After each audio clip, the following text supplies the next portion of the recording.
tem contato com o vice-presidente e coordenador do Núcleo de Economia da Federação, Fernando Marché, que trouxe detalhes sobre as expectativas que a entidade tem, que a Federação tem, para o PIB, para os juros, para o câmbio em 2025. Vamos à matéria com Eduardo Lienz.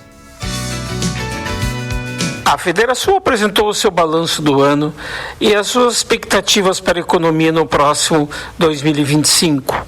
O PIB previsto para o Rio Grande do Sul aponta um crescimento de 3,21% e do Brasil de 2,47%.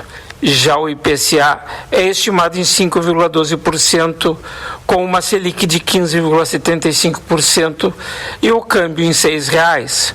O vice-presidente e coordenador do Núcleo de Economia da Federação, Fernando Marchetti, falou das perspectivas do Rio Grande do Sul. É que sempre que tu mede crescimento, mede em cima da base do ano anterior, né? Então, o agro, né, que especificamente gerou esse meu comentário, né, ele na época já estava colhido, digamos, quando teve a intercorrência ali da enchente, o agro já estava dado na maior parte das culturas, com exceção ao trigo, que também teve uma safra boa, né? E isso permitiu com que a gente tivesse um volume bastante elevado que mexeu a base para cima.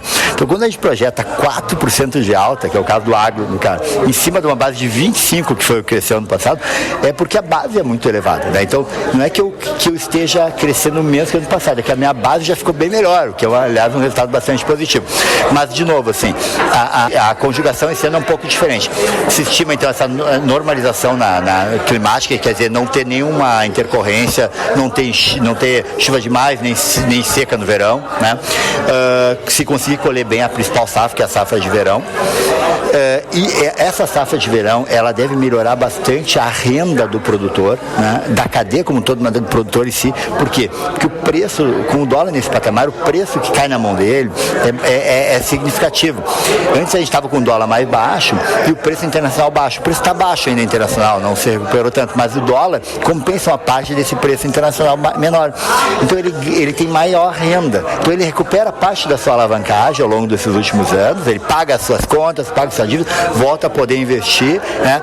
E na cadeia da onde ele vai consumir, né, ele melhora ainda mais no setor que já vinha bem, que já vem bem, que é o setor de serviços e comércio, né? Serviços recuperando depois do problema no turismo, da falta de aeroporto, né?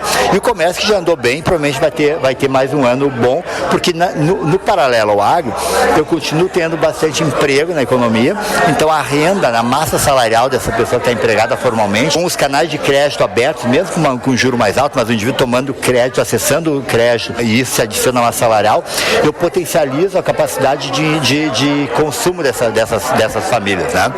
O Estado não é tão dependente dos benefícios governamentais, mas também tem uma fatia disso, né? A renda como um todo explica muito desse crescimento que deve acontecer. Então, a conjugação disso e também aí o pontual, essa melhora que a gente estima na indústria, que é mais pontual, né? Eu acredito que, sobretudo na cadeia de metal mecânico ligado a máquinas e equipamentos agrícolas e transporte, que é onde deve se destacar, né? Isso tudo deve favorecer aí esse crescimento conjugado, que vai ser uma resposta boa, eu diria que bem maior que a do Brasil, inclusive no caso do Rio Grande do Sul. E qual a sua projeção para o dólar e a inflação em 2025? Então, a gente projeta o dólar ao redor de 6 no final do ano, mas com muita volatilidade no ano. Não será nenhuma surpresa que, dependendo a notícia, ação do Banco Central, né, qualquer evento oriundo das decisões do Trump lá fora, né, a gente possa ter resposta com o dólar para cima ou para baixo e com uma certa agressividade. Mas a gente estima que o dólar vai andar, com relação ao fechamento desse ano, meio de lado no final do contexto. Assim. Ele flutua, vai terminar ao redor de 6, né?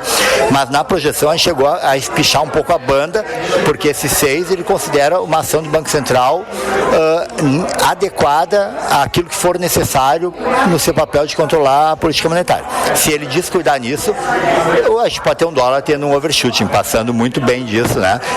Por hora não é o nosso cenário base. Nosso cenário base é que o Banco Central faça o controle que tem que fazer, e aí ele mantém a inflação ao redor de 5%, que já é elevado, né? Mas ele controla pelo menos esse patamar de inflação para trazê-la mais perto da meta, no que ele chama de horizonte de impacto da política monetária, que é já 2026, né? A taxa de juros subindo adequadamente para controlar isso, que a gente projeta aqui 15,75, que é um nível bastante elevado, mas é um nível necessário para responder a eventuais não ajustes fiscais que o governo deveria fazer para compensar essa ação da política monetária que está sendo feita pelo Banco Central. Ouvimos Fernando Marchetti, vice-presidente e coordenador do Núcleo de Economia da Federação. Para a Rádio Agerte, Eduardo Leães. Valeu, Eduardo. Obrigado pelas suas informações. É claro que é preocupante, mas a gente vê que as entidades, os órgãos estão se mexendo, né, no sentido de alertar ou buscar alternativas para que não tenhamos um descontrole fiscal. 9h56, você está com a Tupã.